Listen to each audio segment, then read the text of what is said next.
Está escrito em 1 Timóteo capítulo 6, versículo 17 o seguinte: exorta aos ricos do presente século que não sejam orgulhosos, nem depositem a sua esperança na instabilidade da riqueza, mas em Deus, que tudo nos proporciona ricamente para o nosso aprazimento. Meu irmão, minha irmã, nós vivemos em uma era marcada pelo acúmulo, pela ostentação sutil e pela promessa de que o sucesso financeiro é o grande sinal de que tudo está dando certo em nossas vidas. Uma época em que estamos sendo medidos por aquilo que nós temos, não pelo que somos. Nossa sociedade glorifica o ter muito mais do que o ser. Somos levados desde cedo a acreditar que a segurança está em um bom salário, em uma conta recheada, um plano de carreira sólido, um patrimônio invejável. E de certa forma, somos todos moldados a correr atrás disso, a viver em função disso. Afinal de contas, quem não quer viver bem, não é mesmo? Quem não deseja estabilidade, conforto, segurança? No entanto, as palavras do apóstolo Paulo para Timóteo, escritas há mais de 2000 anos, ecoam de forma assustadoramente nos dias atuais, para a nossa geração tão acelerada. Ele escreve a um jovem pastor que acabara de assumir uma igreja em Éfeso, uma cidade rica, movimentada e, como os nossos tempos, profundamente seduzida pelos bens materiais. Paulo não condena a riqueza em si, mas ele aponta com clareza um perigo silencioso, ou seja, o orgulho que vem com ela e a falsa esperança que muitos depositam naquilo que possuem. E aí aos poucos vão se tornando escravos daquilo que conquistam. Pois é, hoje, mesmo aqueles que não se consideram ricos, muitas vezes colocam a sua confiança naquilo que possuem. Um bom emprego, uma reserva financeira, uma reputação profissional, um imóvel quitado. Mas a verdade é que tudo isso pode mudar em um piscar de olhos. Jesus disse para um certo jovem que a riqueza de um homem não consiste na abundância dos bens que ele possui. Pois é, a instabilidade da riqueza, como o apóstolo Paulo diz, continua sendo uma realidade gritante nos nossos dias. O mercado oscila, empresas fecham, doenças surgem, crises chegam.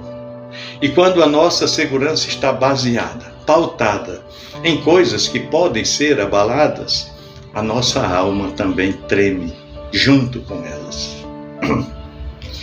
Por isso é tão importante, meu irmão, minha irmã, lembrar. É importante lembrar de uma coisa: Deus não está pedindo que deixemos de trabalhar, nem que vivemos com negligência financeira. Ele não está pedindo pobreza, mas prioridade, uma escala de valores em nossas vidas. Ele nos chama a reorganizar o nosso coração, porque a verdadeira confiança não deve estar na riqueza, mas naquele que tudo nos proporciona ricamente, como a própria palavra de Deus assim nos ensina. Não apenas para a nossa sobrevivência, mas para o nosso aprazimento. Sim, Deus se importa com o nosso bem-estar, sim. Ele não é um pai que quer nos ver sempre em falta, sempre lutando sem alcançar. Pelo contrário, ele se revela como aquele que supre, o Deus que supre, o supridor das nossas necessidades, o Deus que cuida e também o Deus que dá. Mas diferente do mundo, o Pai nos dá com propósito. Sim, com propósitos definidos. Ele deseja que o que recebemos produza em nós gratidão, contentamento, generosidade, e não orgulho, medo de perder ou, o pior, a avareza. Quando Paulo fala aqui sobre aprazimento, fala de satisfação verdadeira, fala de uma alegria que não depende do saldo da conta, mas da presença de Deus no coração. E essa mensagem, ela é vital para os dias de hoje, onde a ansiedade, ou melhor, a ansiedade financeira tem adoecido tantas, mas tantas pessoas, tem adoecido milhões. Nunca se falou tanto em estabilidade e, ao mesmo tempo, nunca se viveu com tanto medo do amanhã. Tanta insegurança, a estabilidade andando em paralelo com a instabilidade. O custo de vida sobe, as exigências aumentam e a paz parece cada vez mais distante. Mas aqui está o segredo. Não é o dinheiro que traz descanso, é a confiança em Deus. A pergunta que o texto nos leva a fazer é: em que temos colocado a nossa esperança? Será que, sem perceber, o nosso coração já começou a depender mais daquilo que nós temos conquistado do que de quem temos? Será que a nossa fé está firmada apenas enquanto as coisas vão bem? Ou somos capazes de descansar, mesmo nos dias incertos, porque sabemos que o nosso Deus é fiel? Paulo aqui nesse texto nos lembra de algo muito interessante. Ele nos lembra que tudo que nós temos é dom de Deus, que Ele é a fonte e não o saldo.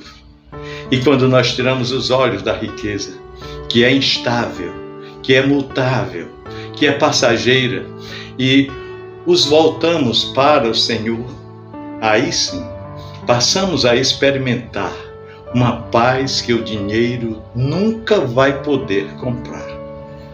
Um contentamento que não é apatia, mas confiança profunda. Uma tranquilidade que não nasce da conta cheia, mas da alma satisfeita em Deus. Olha, meu querido irmão, minha amada irmã, neste tempo tão corrido, tão competitivo, onde nós somos tentados a medir valor por conquistas, por status, por números, por riquezas materiais, nós precisamos ouvir novamente essa verdade. A nossa esperança deve estar em Deus, não apenas como um discurso bonito, mas sobretudo como uma prática diária. Isso significa reconhecer que, ainda que tenhamos ou não tenhamos, somos cuidados. Somos cuidados pela boa mão do nosso Senhor, do nosso Pai. Ainda que haja abundância ou escassez, somos amados. E ainda que as coisas mudem, Ele permanece o mesmo, ontem, hoje e para sempre. Que hoje você possa fazer uma pausa, parar, refletir, respirar fundo, olhar para dentro e se perceber que sua segurança estava depositada em algo instável, simplesmente diga: Senhor, eu escolho confiar em Ti. Porque é nele que está a verdadeira estabilidade. Porque é no Senhor que encontramos o contentamento que o mundo inteiro busca e não acha. Um contentamento que preenche a nossa alma, que traz alegria, que traz motivação, que traz propósito. Porque nele está o verdadeiro aprazimento para a nossa alma. Pensemos nisso. No amor de Cristo. Amém.